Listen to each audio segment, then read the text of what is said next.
Welcome to Reading with Lauren. Today is St. Patrick's Day. It is a holiday celebrated in Ireland and now over many countries in the world, and we celebrate St. Patrick. It is famously known to have leprechauns and shamrocks and rainbows and pots of gold as some of the symbols for it, but there is a whole lot that goes into this holiday. Today we are reading a book called A Fine St. Patrick's Day. This book was written by Susan Wojciechowski and illustrated by Tom Curry. So find a comfortable seat and let's get ready to read. For as far back as anyone could remember, the towns of Tralee and Trala had been rivals. Every year on St. Patrick's Day, they held a contest to see which town could decorate best for the holiday. And though the people of Tralee tried their hardest, they never won. The prize, a golden trophy in the shape of a shamrock, was always awarded to Trala. Each year, when the winner was announced by the official country judge, the people of Tralee sighed and said, "Next year we will win, to be sure." The people of Trala laughed at them. "No, you won't. You have always lost, and you always will," they said.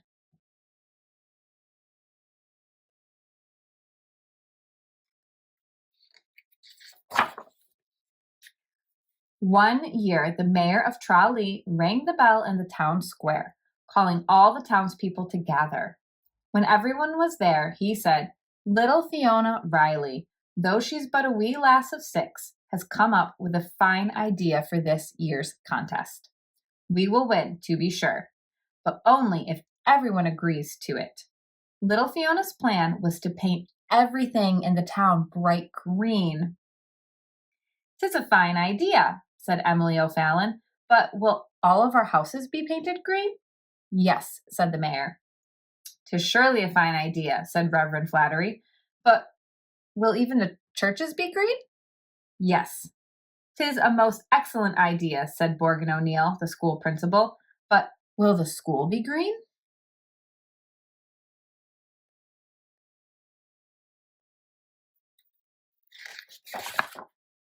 "Yes," said the mayor. "Everything, right down to the wee dog houses, will be painted green." "Except for the mailboxes," said Mr. Root, the postmaster. "They are government property." "And the fire hydrants," added Captain Blazes, the fire chief. "They must stay yellow to be seen." A hush came over the crowd as the townspeople thought about the plan. When the mayor asked how many wanted to paint the town green, everyone shouted and cheered and whooped and hollered and said, "'Tis a fine idea. This year we will win, to be sure." They agreed that little Fiona Riley's name should be engraved on the trophy.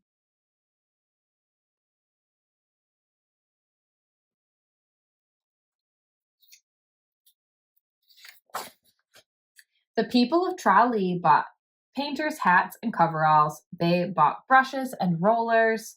They rummaged through basements and sheds for ladders and buckets.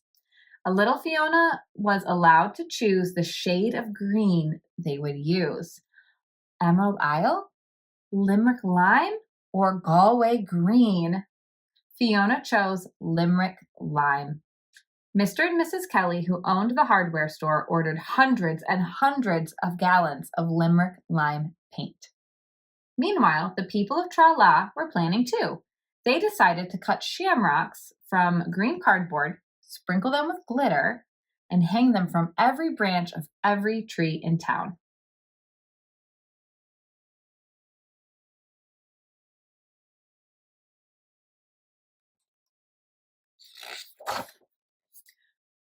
On the day before St. Patrick's Day, as everyone in Tralee and Trala were busy working on decorations, a little man on a large horse came galloping across the meadow. He wore red trousers, a brown leather apron, and boots decorated with gold bells. His beard came down to his stomach, pointed ears stuck beneath the brim of his hat. His horse had a long satin ribbon braided into its mane.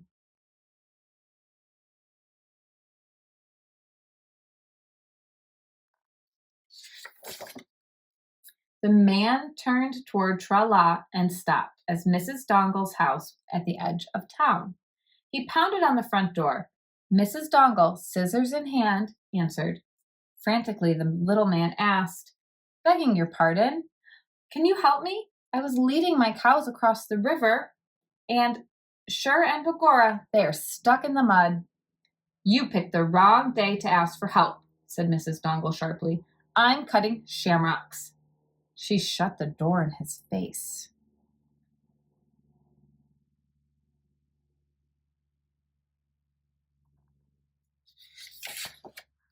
The stranger hurried to the next house. When Mr. O'Leary answered the door, the little man asked, "Begging your pardon, can you help me? I was leading my cows across the river, and Sure and Bagora, they are stuck in the mud." "Away with you," said Mr. O'Leary. "I'm busy cutting string for our shamrocks." "The river is cold. My cows won't last much longer, to be sure," said the stranger. But Mr. O'Leary had shut the door and gone back to measuring lengths of his string. At the third house, the little man asked again, "Begging your pardon, can you help me? I was leading my cows across the river, and Sure and Bagora, they're stuck in the mud." The McLeans, their hands covered with glittering glue, looked annoyed. "Don't you know what day it is?" Mrs. McLean asked. "We're busy getting ready to beat Tralee in the contest." At every house, the man was turned away.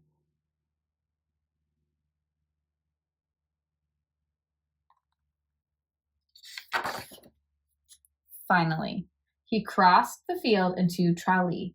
At the first house he came upon, he asked, "Begging your pardon, can you help me? I was leading my cows across the river, and Sure and Bagora, they're stuck in the mud." Mary Kate Driscoll was on her ladder, paintbrush in hand. Her coveralls were splattered with limerick lime paint. Her face was smudged with limerick lime blotches. She climbed down and looked at the little man. She looked up at her house. She scratched her head. "Follow me," said Mary Kate.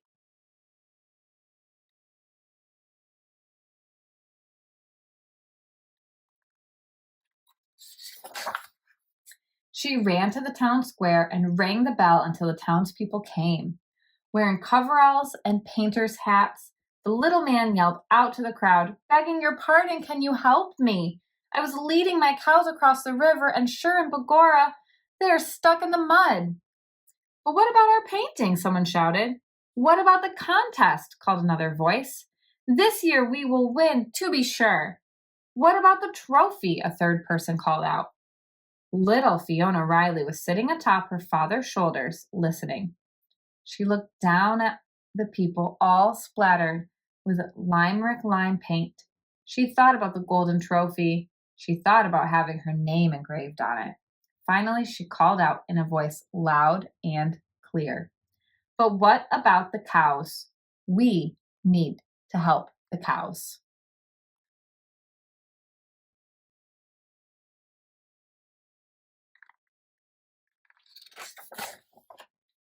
A hush came over the crowd as everyone considered what Fiona had said. "'Tis a fine idea," said Emily O'Fallon. "'Tis surely a fine idea," said Reverend Flattery. "'Tis a most excellent idea," said Morgan O'Neill. When the mayor took a vote of how many people wanted to help the stranger, every hand went up. The crowd shouted and cheered and whooped and hollered. All the people of Tralee headed for the river, the children, the old folks, the families with babies. They went in wagons, on bicycles, and on foot. As they crossed the meadow, they heard the sound of cowbells.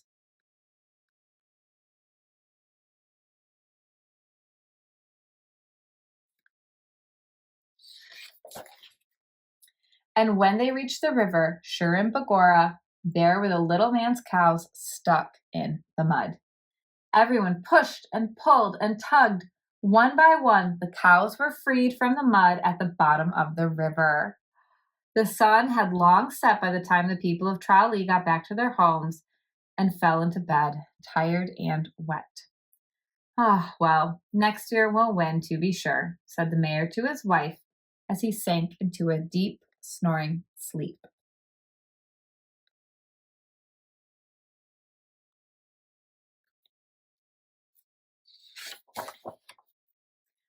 following morning, the people of Trowley woke to the sound of the bell ringing in the town square. They ran outside in their pajamas and nightgowns, and in the case of old Mr. Murphy, bright red long underwear.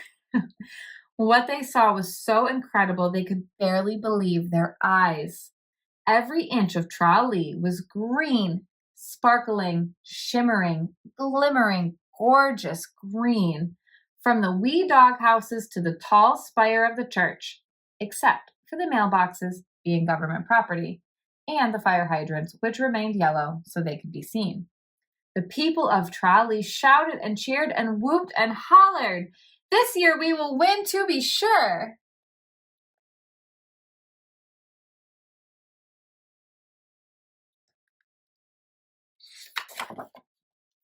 And they did! When the official country judge rode through the two towns, he declared Trowley to be the winner and handed the mayor the prize. The trophy case in the town hall was no longer empty.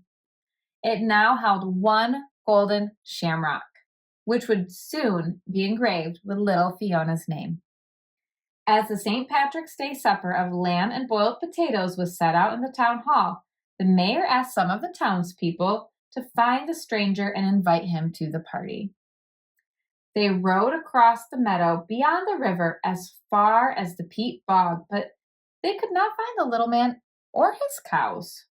All they found was a single cowbell. It was made of shimmering gold.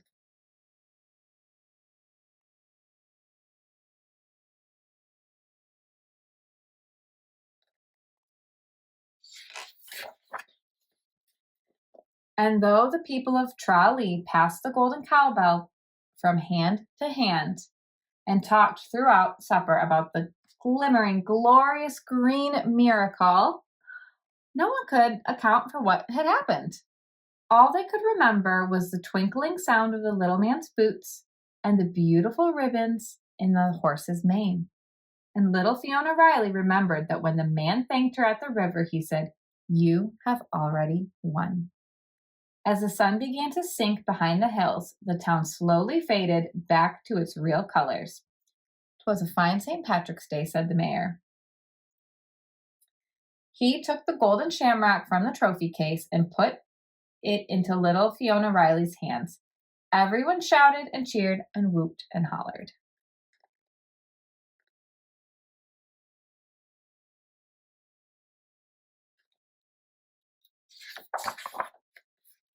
The following year, when it came time to plan how to win the contest, little Fiona Riley, though she was but a wee lass of 7, had an idea. When the idea was put to a vote, everyone shouted and cheered and whooped and hollered. That St. Patrick's Day and every year after, they would take the shamrock and the golden cowbell out of the trophy case and polish them. The people of Trowley would no longer compete with Tra-La to win another trophy. They would decorate their town and share a meal of lamb and boiled potatoes simply for the joy of it. 'Twas a fine idea, to be sure. The end. Oh, I love that. And do you think that that little man could have been a leprechaun? I don't know. There's a lot of magic and mysticism that goes on in Ireland around St. Patrick's Day. A lot of legends, so who knows? All right, have a great day. Thank you for coming to Reading with Lauren. Like and subscribe if you enjoyed this video, and we'll see you soon. Bye.